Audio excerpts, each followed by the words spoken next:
নমস্কার বন্ধুরা, আমার চ্যানেলে সবাইকে স্বাগত। আমি আজকে গিমা শাকের চচ্চড়ি বানাবো মাছের মুড়ো দিয়ে আর আলু দিয়ে। তাই ডিমের শাকটাকে কেটে ধুয়ে পরিষ্কার করে রেখেছি আর আলুগুলো ওই ছোট ছোট করে কেটে নিয়েছি। মামা নিয়ে এসেছিল। কড়াই তেল দিয়ে মাছের মুড়োটাকে ভেজে নিচ্ছি।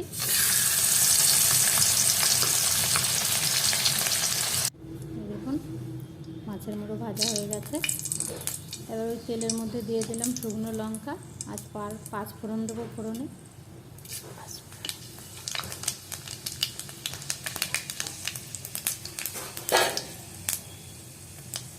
দেখুন ফোড়নটা ভাজা হয়ে এসছে।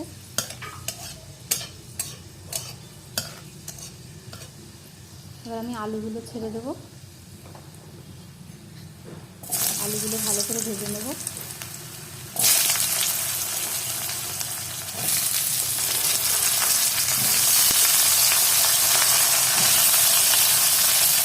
আলুগুলো ভালো করে ভেজে নেব। বন্ধুরা, ভিডিওটা যদি ভালো লাগে লাইক করবেন, আমার পেজটিকে ফলো করে আমার পাশে থাকবেন। আর যদি ইউটিউব থেকে দেখেন চ্যানেলটিকে সাবস্ক্রাইব করে অনুরোধ রইল।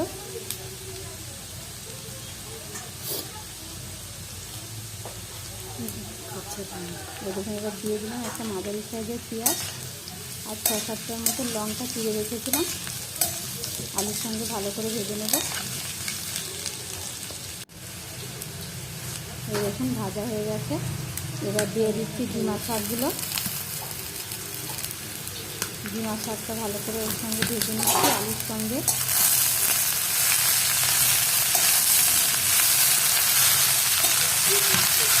আলুর সঙ্গে ভালো করে ভেজে নিচ্ছি। এই দেখুন ভাজা হয়ে এসছে প্রায়। এবার দিয়ে দিচ্ছি পরিমাণ মতো হলুদ আর দেবো স্বাদ মতো লবণ।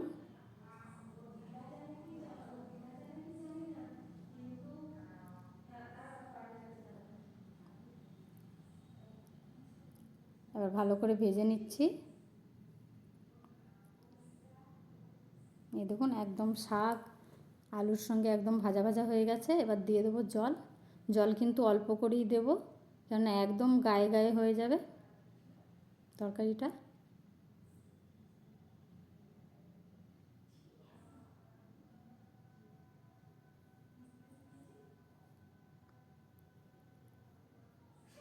এই দেখুন আলু তো আগেই সেদ্ধ হয়ে গেছিলো। এবার দিয়ে দিচ্ছি ভেজে রাখা মাছের মাথাটা। খুন্তি দিয়ে একটু ভেঙে দেবো।